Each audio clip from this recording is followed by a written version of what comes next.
La parole est à Monsieur Boyard pour le groupe LFI NUPES.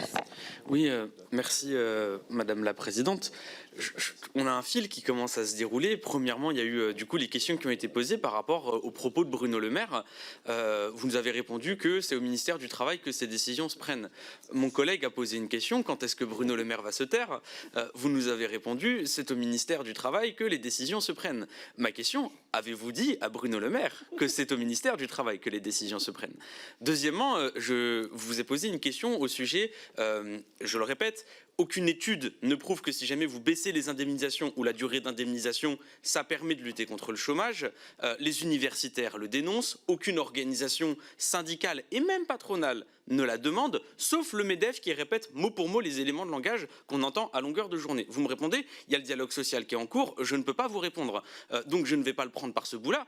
On en est à la 4e réforme sur l'assurance chômage. Et les 3 dernières réformes, elles ont toutes dit la même chose. Il faut baisser le montant des indemnisations et baisser la durée d'indemnisation parce que, au fond, si jamais les gens ne veulent pas reprendre le travail, c'est parce qu'ils se suffisent avec le montant et la durée des indemnisations. On parle quand même de personnes qui vivent en dessous du seuil de pauvreté pour la plupart. Et d'ailleurs, la moitié des chômeurs ne sont même pas indemnisés. Donc du coup, je ne vous la pose pas sur l'angle de la réforme à venir, je vous la pose sur l'angle des 3 dernières réformes, alors qu'aucune étude ne prouve que ça fonctionne, qu'aucune organisation syndicale ne la demande, et que seulement le MEDEF répète les choses que vous dites. Est-ce que vous avez un fait qui prouve que si jamais vous baissez le montant des indemnisations ou la durée des indemnisations, ça permet effectivement de lutter contre le chômage?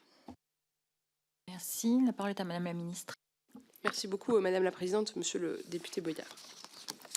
Si je suis en termes de bilan, puisque là c'est plutôt un bilan qu'on tire des anciennes réformes, il se trouve que les recherches académiques sont assez claires et unanimes sur le fait que la baisse d'une durée potentielle entraîne une diminution du temps de retour. Mais encore une fois, moi je ne fais pas partie de ceux qui pensent aux généralités ou qui considèrent qu'une généralité est valable pour tout le monde.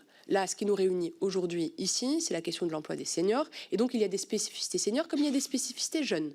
Et je pense qu'il faut regarder avec bienveillance, c'est peut-être pas le bon terme, mais en tout cas avec humanité des situations à des âges particuliers, avec des réponses spécifiques. Donc ça, pour le coup, c'est plutôt à l'aise. Mais il y a de la recherche académique, et je suis sûre, monsieur le député, si ça vous intéresse, que je pourrais vous les transmettre, permettant d'étayer ces propos. Au-delà de ça, monsieur le député, le bilan depuis 2017, c'est quoi? C'est 2 millions d'emplois créés. C'est un taux d'emploi le plus élevé qu'on ait jamais connu. C'est que dans le fond, les réformes du travail ou l'accompagnement à la formation vont plutôt dans le bon sens. C'est quand même notre gouvernement et notre majorité, pas toujours, c'est vrai, accompagnés d'une large majorité, qui ont permis d'aujourd'hui d'assurer un retour particulièrement important, même des jeunes, à l'emploi, avec plus d'1 million de contrats d'alternance, si je ciblais que la question de l'alternance, mais ce n'est pas ce qui nous réunit aujourd'hui. Alors, vous me posiez aussi la question du bilan.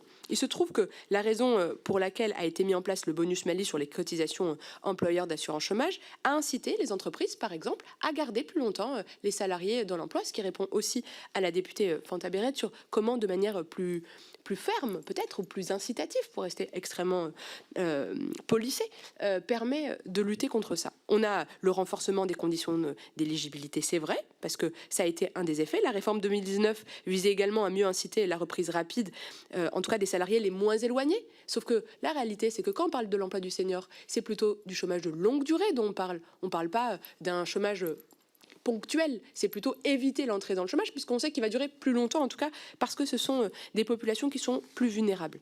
Après, il y a un comité scientifique qui a produit un rapport qui est intermédiaire et qui fournit en tout cas des informations, certes des données descriptives, avec par exemple l'analyse sur le fameux bonus-malus sur l'allongement de la période minimale d'affiliation, qui montre que les mesures ont plutôt des effets positifs.